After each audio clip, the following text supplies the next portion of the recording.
Hello everyone! Ang video ito, tayo ay magluluto ng kamotikyo na miss kong kumain. Ito ay purple na kamote or tinatawag na ubi kamote.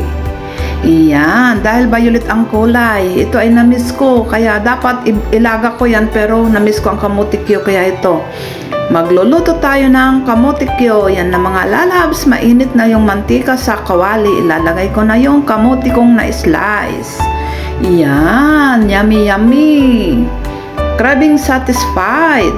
Kasi may nagluto ng ganyan, nakita ko si Sis Maripi. Sabi ko na miss ko ang kamotikyo. Paborito ko rin kasi aside sa banana Q. Yan, pag naprito na, aalisin na natin at magme-melt din tayo ng brown sugar or yung sugar cane. Yan na siya, luto na siya mga lalabs.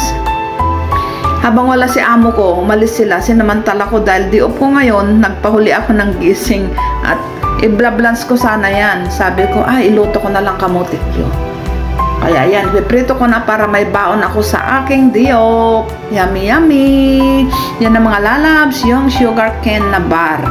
I-melt lang natin sa kawali, tapos ihalo na natin yung kamote. Malagkit siya oh.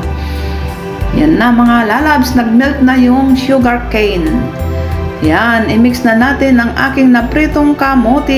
Yan lang, ihalo-halo natin para mag-coated na siya at pwede nang kainin. Luto na siya mga lalabs. Dampot lang kayo, kuha na kayo ng kutsara ninyo or tinidor para matikman nyo rin ang aking kamotikyo, purple kamotikyo.